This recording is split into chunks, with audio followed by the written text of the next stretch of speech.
महावीर कपिल सागर महाराज की जय। परम पूज्य तपस्वी सम्राट आचार्य गुरुदेव सन्मति सागर जी गुरु महाराज की जय। परम पूज्य परंपराचार्य श्री 108 सौभाग्य सागर जी गुरु महाराज की जय।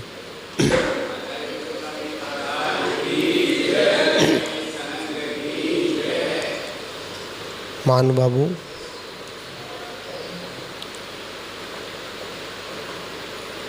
जैसे हम लोग पूर्व में चर्चा कर रहे थे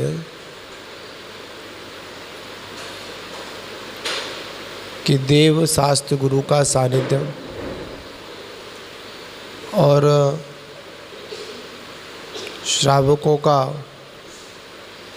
सट कर्तव्य अत्यंत आवश्यक है। जिस प्राणी को अपने देवशास्त्र गुरु के प्रति श्रद्धा नहीं है, वह संसार में बहुत कुछ तो पा सकता है, पर वह सब कुछ नहीं पा सकता। सब कुछ पाने के लिए देवशास्त्र गुरु का श्रद्धान अत्यंत आवश्यक है, क्योंकि हम जिसकी शरण में जाते हैं, जो जैसा होता है वैसा हमको देता है। हमारे देव के पास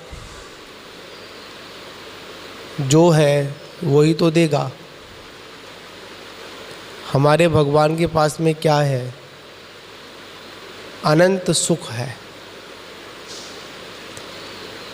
यहाँ पर इंद्रिय सुख नहीं है, यहाँ पर अतीन्द्रिय सुख है। अभी तक इस जीव ने इंद्रिय सुख को ही भोगा, पर इस जीव ने अभी तक अतीन्द्रिय सुख को नहीं भोगा। इंद्रिय सुख मिलने के बाद नष्ट हो जाता है। अब यहाँ पर पढ़ के इंद्रिय सुख और अतीन्द्रिय सुख क्या है, तो बहुत ही साफ शब्दों में परिभाषा, जो मिलने के बाद आगे चलकर नष्ट हो जाए उसे इंद्रिय सुख कहते हैं, और जो मिलने के बाद फिर कभी नष्ट ना हो उसे क्या कहते हैं? अतीन्द्रिय सुख कहते हैं। आज हम जो भी सुख का जो अनुभव कर रहे हैं, ये सुख नहीं है, ये तो मात्र एक सुखाभास है। लोग कहते हैं कि ज़्यादा भोजन करने में सुख है। अच्छा भोजन मिल जाए तो बड़े सुखी हो गए। नहीं, अच्छा भोजन किया है, अधिक भोजन कर लोगे तो आपका स्वास्थ्य भी बिगड़ सकता है। पर याद रखना, जो अतीन्द्रिय सुख है, जिसका किसी भी इंद्रिय से कोई भी संबंध नहीं है, वह सुख जिस जीव को प्राप्त होता है, वह जीव सीधे सिद्धालय में जाकर क्या होता है? विराजमान होता है। यह अतीन्द्रिय सुख संसार की चारों गतियों में कहीं नहीं मिलेगा। यह तो जो पंचम गति है, जो मोक्ष गति है, वहीं पर प्राप्त होगा। आप लोगों ने पढ़ा होगा, सुना भी होगा, पांचों इंद्रियों में लिप्त हुआ जीव मृत्यु को प्राप्त हुआ। स्पर्श इंद्रिय में, स्पर्शन इंद्रिय में हाथी, रसना इंद्रिय में मछली, ग्रहण इंद्रिय में भौरा, चक्षु इंद्री में पतंगा और कर्ण इंद्री में हिरन। यह जीव जब एक एक इंद्रियों में आसक्त होता है तो आगे चलकर मृत्यु को प्राप्त होता है। पर हम सभी लोग एक साथ पांचों इंद्रियों का भोग करते हैं। पता नहीं हमारी स्थिति क्या होगी। आज इस संसार में सबसे अधिक अगर कोई जीव है तो मोह से ग्रसित होकर इंद्रिय सुख में ही आनंद की अनुभूति कर रहा है और जोर जोर से बोल रहा है कि मैं सबसे सुखी हूँ। याद रखना, हम तभी तक सुख हैं जब तक लोग हमारी आज्ञा में चल रहे हैं। किसमें चल रहे हैं? आज्ञा में चल रहे हैं। या किसी का अगर कोई कार्य सिद्ध हो रहा है तब तक सुखी है, और जैसे ही कार्य की सिद्धि हुई, जैसे ही काम निकला तो क्या कहता है? अरे बड़े परेशान है। किससे परेशान? जिससे सुखी थे ना, उसी से ही क्या हो गए? परेशान हो गए। तो यहाँ पर आचार्य कहते हैं सबसे बड़ा अगर सुख है वो है आत्मिक सुख, आत्मा का सुख। आज हम लोगों को अभी तक इस सुख से परिचित ही नहीं है। ये कब मिलेगा? जब आप इंद्रिय सुखों को छोड़ोगे तब जाकर वहाँ पर आत्मिक सुख की प्राप्ति होगी। तो हमारे भगवान के पास में अगर कोई सुख है तो कौन सा सुख है? आत्मिक सुख है। तीर्थंकरों को कैवल्य ज्ञान की होने के बाद कितना अपार वैभव था। समोषण जैसी महालक्ष्मी उनके साथ में चल रही है, फिर भी उन अरहंत भगवान को उस लक्ष्मी से कोई भी मतलब नहीं है। ये है सुख की परिभाषा। आज हम वस्तुओं को पकड़ने में सुखी मानते हैं, पर हमारे केवलियों ने कहा कि देखो भाई, वस्तु को पकड़ने में सुख नहीं है, वस्तुओं को छोड़ने में सुख है। जो सुख इंद्रों को नहीं है वह सुख इस संसार में वृत्तियों को है, अणुवृत्तियों को है, महावृत्तियों को है। वो सुख का क्या अनुभव करते होंगे? यहाँ तो वो सुख है जिस सुख को प्राप्त करने के बाद यहाँ तो छोड़ने में सुख है। पर क्या करते हैं हम लोग? जोड़ने में क्या मानते हैं? सुखी मानते हैं। एक छोटी सी बात कहेंगे आप लोगों से, समझने वाली है। 5 पाप होते हैं, सब जानते हैं। कौन कौन से? हिंसा, झूठ, चोरी, कुशील और परिग्रह। इन 5 पापों में ज़्यादा हिंसा करने वाले को अपन क्या कहेंगे बताओ? पापी कहेंगे? नहीं कहेंगे?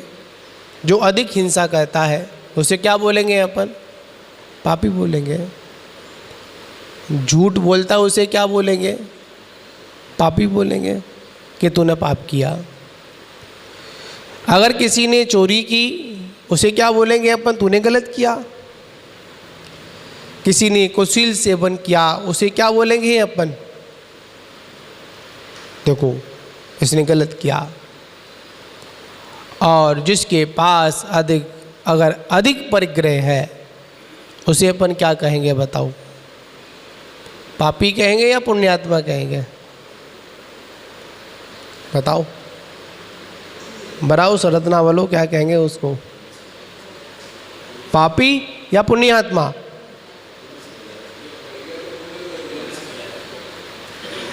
देखो, परिग्रह मिला है, पुण्य से मिला है, मानते हैं, तो उसको वर्तमान में अधिक जो पाप, जो परिग्रह भी तो पाप है। अरे आजकल कौन लगा रहा है जी, बिरले ही लोग हैं जो पुण्य से मिली संपत्ति को भगवान के चरणों में समर्पित कर रहे हैं।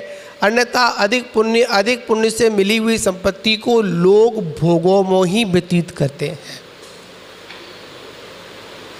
किसमें व्यतीत करते हैं? भोगों में व्यतीत करते हैं। आज यहाँ पर बात है, किसी के पास करोड़ों की संपत्ति हो तो बताओ कितना % भगवान के चरणों में समर्पित करते हो?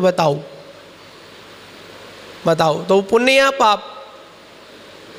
पाप है ना। यहाँ पर कहा कि अगर हम अपने जीवन में जो हमको प्राप्त हुआ है, अगर वैसा भगवान के चरणों में अगर समर्पित नहीं करते हैं तो हम पापाश्रव ही कर रहे हैं। जितनी शक्ति है, एक शब्द आता है कीजिए शक्ति प्रमाण, जितनी शक्ति है उतना ही करना चाहिए, ना शक्ति से अधिक करना चाहिए, ना शक्ति से कम करना चाहिए, जैसी शक्ति वैसा करना चाहिए। तो यहाँ पर बात है कि हम अधिक परिग्रह वाले को क्या कहते हैं? बड़ा पुण्यशाली जीव है। पर याद रखना, जितना अधिक परिग्रह होगा, अधिक परिचय होगा, अधिक पहचान होगी, उतना ही हमारा अतीन्द्रिय सुख हमसे दूर होता चला जाएगा। समझे? जब पहले नहीं था तब सुखी थे, या अगर आज अधिक आ गया है, या तब सुखी है? बताओ, सच बताना, मन की बात बताना। जब कुछ नहीं था तब सुखी थे, या जब आ गया है अधिक तब सुखी है? सच बोलना, मन की बात बोलना। आप लोग अपने भगवान के द्वार पर बैठे हो है जी, जब कुछ नहीं था ना, कम था, तब सुखी थे, और जब अधिक हो गया तब भी क्या नहीं है। लोग वह कहते हैं महाराज बहुत कुछ है, आपके आशीर्वाद से, भगवान की कृपा से, पैसा भी है, समृद्धि भी है, सब कुछ है, व्यापार भी ठीक चल रहा है, पर महाराज शांति नहीं है। क्या नहीं है? शांति नहीं है। तो बताओ, शांति को दूर किसने किया? एक परिग्रह ने किया ना। एक छोटी सी बात है, एक व्यक्ति के पास में 99 रुपये हैं। कितने रुपए हैं जी? 99 है ना। अब वो किसके चक्कर में लगा हुआ है?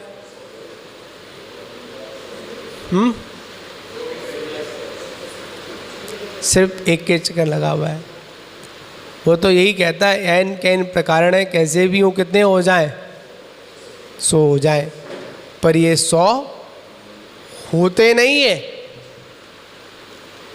तो व्यक्ति जहाँ पर जो प्राप्त हुआ है उसके लिए सुखी नहीं मना रहा है, वो तो यही कोस रहा है, जब देने वाले को देना था तो कितना देता? पूरे 100 दे देता, एक क्यों बचा के रख लिया? अरे क्या करें, किस्मत खराब है। संसार में ऐसे बहुत से लोग हैं जो हमेशा अपनी किस्मत को ही रोते हैं। हमारी तो किस्मत में है ही नहीं, हमारे तो मुकद्दर में है ही नहीं, हम तो जितना अच्छा करते हैं उतना क्या हो जाता है? उतना बुरा हो जाता है।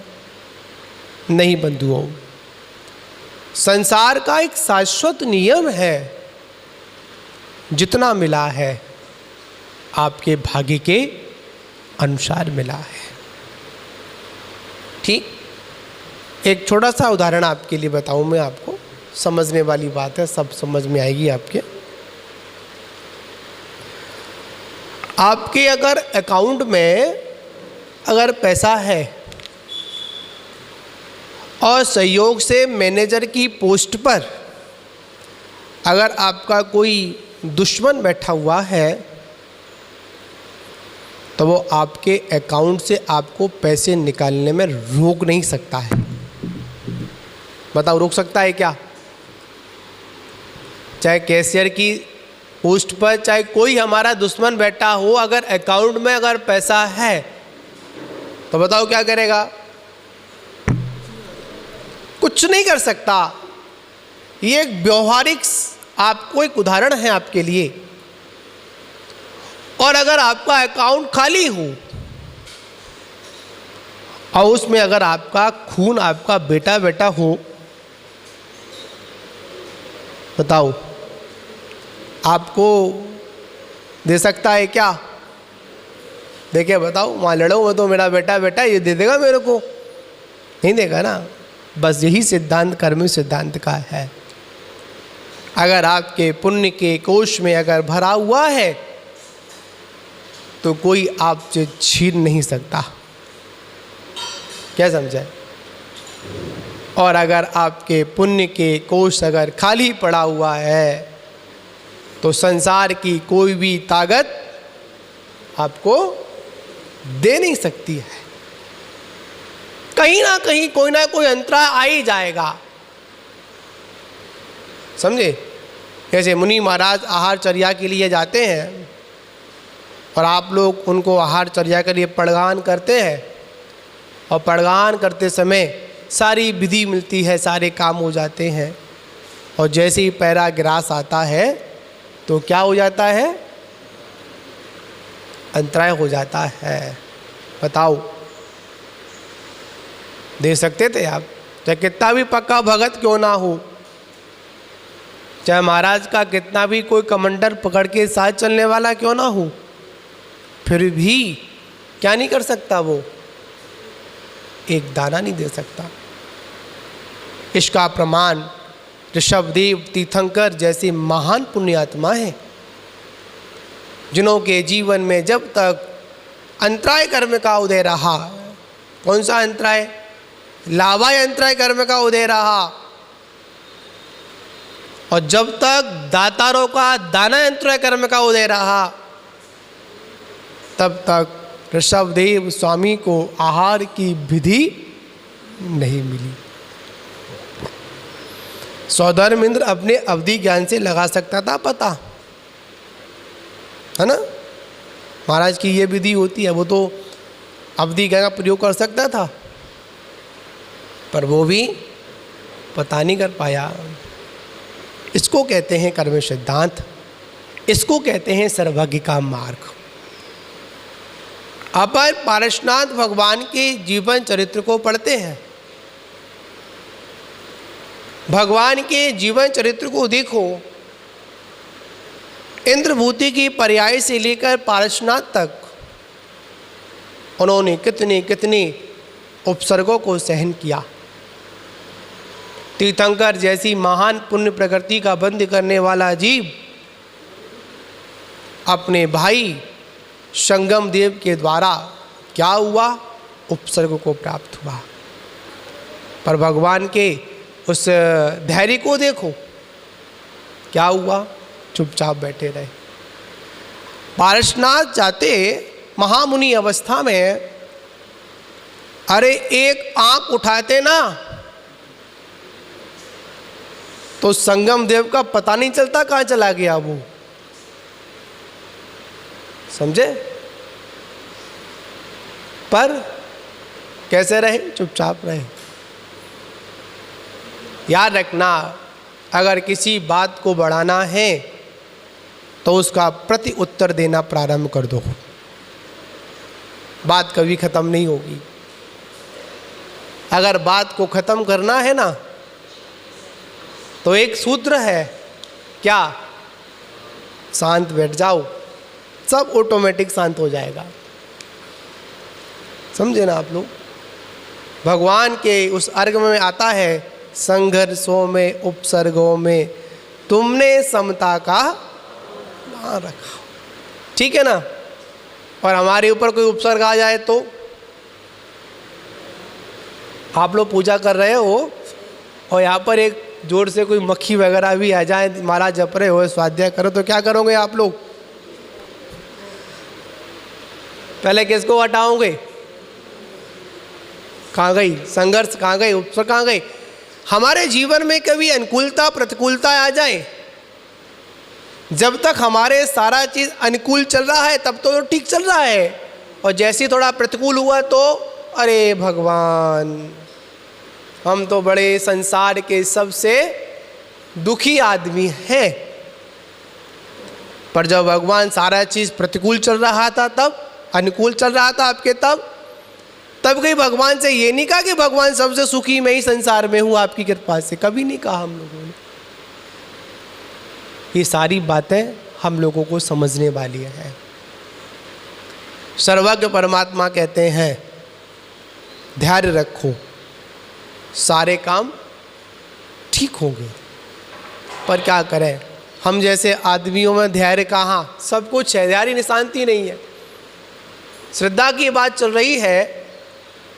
एक संत जी के पास एक व्यक्ति आशीर्वाद के लिए आया, महाराज मैं अपने खेत में कुआं खोदना चाहता हूँ, मुझे आशीर्वाद दो कि पानी निकल आए, और ये भी बता दो कि महाराज कितने फुट पे पानी निकलेगा। महाराज बोले कि ये काम करना 100 फीट खोदना। कितना खोदना? 100 फीट खोदना, पानी निकल आएगा। ठीक है, संत के वचन कभी झूठे तो होते ही नहीं है। और ठीक है, वो गया, उसने 100 फीट खोदा पर पानी नहीं आया। उसने कहा कि संत के वचन झूठे हो गए, और झूठे हो गए तो संत के पास नहीं आया, संयोग से मिल गया कि भाई पानी आया नहीं आया। अरे महाराज पानी कहाँ आया, पानी छोड़ो, गीली मिट्टी भी नहीं आई। कितना खोदा? 100 फीट खोदा। तो संत ने कहा कि चल मैं देखता हूँ तूने कहाँ पर 100 फुट खोदा, देखो तो सही, आखिर में वचन झूठा कैसे हुआ। संत खेत पर गए और खेत पर जाकर देखा 100 फीट तो खुदा था, पर उसमें 100 फीट में 20-20 फीट के 5 गड्ढे खोदे थे।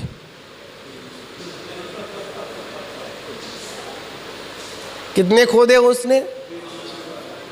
20-20 फीट के 5 गड्ढे खोद दिए। कितना हो गया?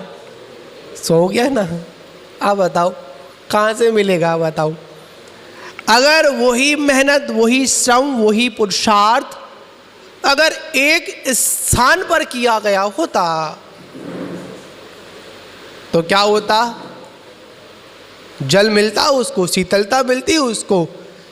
उसी प्रकार भगवान कहते हैं जो तुम्हारी श्रद्धा जो बटा हुआ है ना, 100 फीट यहाँ खोदना था, आपने 200 फीट खोद कर रख लिए ना, 20-20 फीट खोद कर डाल दिए, तो क्या हुआ? काम भी पूरा नहीं हुआ और फल की भी प्राप्ति नहीं हुई, मेहनत पूरी करनी पड़ी आप लोगों को। उसी प्रकार भगवान कहता है कि आप अपना श्रद्धान एक जगह पर टिकाइए तो आपको इंद्रिय सुख नहीं, आपको क्या मिलेगा? अत्यंतिक सुख मिलेगा। भगवान तो देना चाहता है, पर क्या करें हम लोग लेना नहीं चाहते। हम बहुत होशियार हैं, बनिया लोग, बनिया है ना। जैसी भगवान का देने का नंबर आता है वैसे ही भगवान को उल्टा देकर चले जाते हैं हम लोग। भगवान ज्ञान देना, हम खुद भगवान से ज्ञान दे के चले जाते हैं। नहीं, ऐसा नहीं है। हमको श्रद्धा मजबूत करना है, अपने अतीन्द्रिय सुख का अनुभव करने के लिए प्रयत्नशील रहना है। यही जीवन का शाश्वत सुख और शांति का मार्ग है। इसी के साथ विराम, क्योंकि समय हो गया। बोलिए पार्श्वनाथ भगवान की जय। और जब अधिक हो गया तब भी क्या नहीं है, लोग वह आते हैं महाराज बहुत कुछ है आपके आशीर्वाद से, भगवान की कृपा से, पैसा भी है, समृद्धि भी है, सब कुछ है, व्यापार भी ठीक चल रहा है, पर महाराज शांति नहीं है। क्या नहीं है? शांति नहीं है। तो बताओ शांति को दूर किसने किया? एक परिग्रह ने किया ना। एक छोटी सी बात है, एक व्यक्ति के पास में 99 रुपये हैं। कितने रुपए हैं जी? 99 है ना। अब वो किसके चक्कर में लगा हुआ है?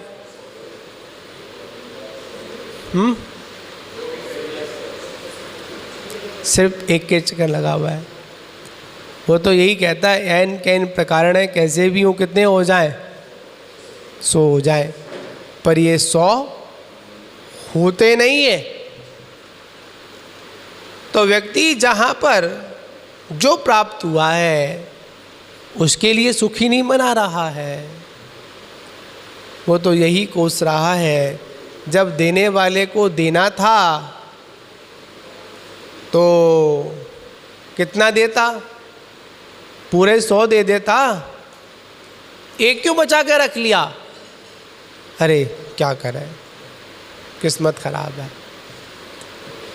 संसार में ऐसे बहुत से लोग हैं जो हमेशा अपनी किस्मत को ही रोते हैं। हमारी तो किस्मत में है ही नहीं, हमारे तो मुकद्दर में है ही नहीं, हम तो जितना अच्छा करते हैं उतना क्या हो जाता है? उतना बुरा हो जाता है। नहीं बंधुओं, संसार का एक शाश्वत नियम है, जितना मिला है आपके भाग्य के अनुसार मिला है। ठीक, एक छोटा सा उदाहरण आपके लिए बताऊं मैं आपको, समझने वाली बात है, सब समझ में आएगी आपके। आपके अगर अकाउंट में अगर पैसा है और संयोग से मैनेजर की पोस्ट पर अगर आपका कोई दुश्मन बैठा हुआ है तो वो आपके अकाउंट से आपको पैसे निकालने में रोक नहीं सकता है। बताओ रोक सकता है क्या? चाहे कैशियर की पोस्ट पर चाहे कोई हमारा दुश्मन बैठा हो, अगर अकाउंट में अगर पैसा है तो बताओ क्या करेगा? कुछ नहीं कर सकता। ये एक व्यवहारिक आपको एक उदाहरण है आपके लिए। और अगर आपका अकाउंट खाली हो और उसमें अगर आपका खून आपका बेटा बेटा हो, बताओ आपको दे सकता है क्या? देखिए बताओ, वहाँ लड़ो वो तो मेरा बेटा बेटा ये दे देगा मेरे को? नहीं देगा ना। बस यही सिद्धांत कर्मी सिद्धांत का है। अगर आपके पुण्य के कोष में अगर भरा हुआ है तो कोई आपसे छीन नहीं सकता। क्या समझे? और अगर आपके पुण्य के कोष अगर खाली पड़ा हुआ है तो संसार की कोई भी ताकत आपको दे नहीं सकती है। कहीं ना कहीं कोई ना कोई अंतराय आ ही जाएगा। समझे? जैसे मुनि महाराज आहारचर्या के लिए जाते हैं और आप लोग उनको आहारचर्या के लिए पड़गान करते हैं, और पड़गान करते समय सारी विधि मिलती है, सारे काम हो जाते हैं, और जैसे ही पैराग्रास आता है तो क्या हो जाता है? अंतराय हो जाता है। बताओ दे सकते थे आप? चाहे कितना भी पक्का भगत क्यों ना हो, चाहे महाराज का कितना भी कोई कमांडर पकड़ के साथ चलने वाला क्यों ना हो, फिर भी क्या नहीं कर सकता वो? एक दाना नहीं दे सकता। इसका प्रमाण ऋषभदेव तीर्थंकर जैसे महान पुण्यात्मा हैं, जिन्हों के जीवन में जब तक अंतराय कर्म का उदय रहा, कौन सा अंतराय? लाभाय अंतराय कर्म का उदय रहा, और जब तक दातारों का दाना अंतराय कर्म का उदय रहा, तब तक ऋषभदेव स्वामी को आहार की विधि नहीं मिली। सौधर्मेंद्र अपने अवधि ज्ञान से लगा सकता था पता, है ना? महाराज की ये विधि होती है, वो तो अवधि ज्ञान का प्रयोग कर सकता था, पर वो भी पता नहीं कर पाया। इसको कहते हैं कर्म सिद्धांत, इसको कहते हैं सर्वज्ञ का मार्ग। अपन पारसनाथ भगवान के जीवन चरित्र को पढ़ते हैं, भगवान के जीवन चरित्र को देखो। इंद्रभूति की पर्याय से लेकर पारसनाथ तक उन्होंने कितने कितने उपसर्गों को सहन किया। तीर्थंकर जैसी महान पुण्य प्रकृति का बंध करने वाला जीव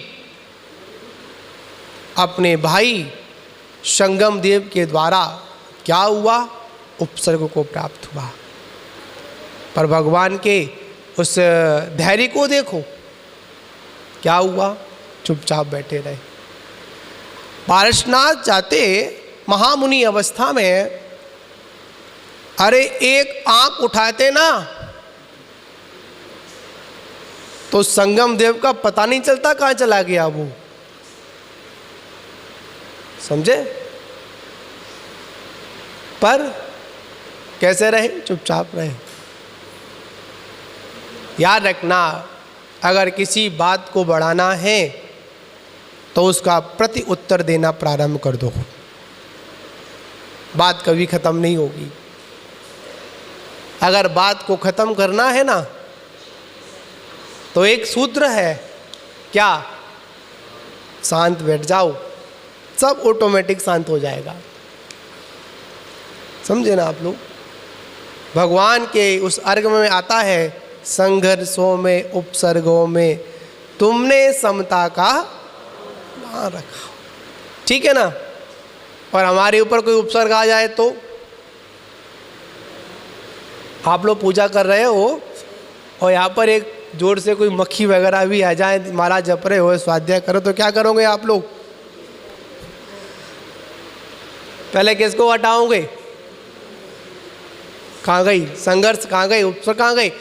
हमारे जीवन में कभी अनुकूलता प्रतिकूलता आ जाए, जब तक हमारे सारा चीज़ अनुकूल चल रहा है तब तो ठीक चल रहा है, और जैसे ही थोड़ा प्रतिकूल हुआ तो अरे भगवान, हम तो बड़े संसार के सबसे दुखी आदमी हैं। पर जब भगवान सारा चीज़ प्रतिकूल चल रहा था, तब अनुकूल चल रहा था आपके, तब कहीं भगवान से ये नहीं कहा कि भगवान सबसे सुखी मैं ही संसार में हूँ आपकी कृपा से, कभी नहीं कहा हम लोगों ने। ये सारी बातें हम लोगों को समझने वाली है। सर्वज्ञ परमात्मा कहते हैं धैर्य रखो, सारे काम ठीक होंगे। पर क्या करें, हम जैसे आदमियों में धैर्य कहाँ? सब कुछ है, धैर्य में शांति नहीं है। श्रद्धा की बात चल रही है, एक संत जी के पास एक व्यक्ति आशीर्वाद के लिए आया, महाराज मैं अपने खेत में कुआं खोदना चाहता हूँ, मुझे आशीर्वाद दो कि पानी निकल आए, और ये भी बता दो कि महाराज कितने फुट पे पानी निकलेगा। महाराज बोले कि एक काम करना, 100 फीट खोदना। कितना खोदना? 100 फीट खोदना, पानी निकल आएगा। ठीक है, संत के वचन कभी झूठे तो होते नहीं है। और ठीक है, वो गया, उसने 100 फीट खोदा, पर पानी नहीं आया। उसने कहा कि संत के वचन झूठे हो गए, और छूटे हो गए तो संत के पास नहीं आया, सहयोग से मिल गया कि भाई पानी आया नहीं आया। अरे महाराज पानी कहाँ आया, पानी छोड़ो, गीली मिट्टी भी नहीं आई। कितना खोदा? 100 फीट खोदा। तो संत ने कहा कि चल मैं देखता हूँ तूने कहाँ पर 100 फुट खोदा, देखो तो सही आखिर में वचन झूठा कैसे हुआ। संत खेत पर गए और खेत पर जाकर देखा 100 फीट तो खुदा था, पर उसमें 100 फीट में 20-20 फीट के 5 गड्ढे खोदे थे।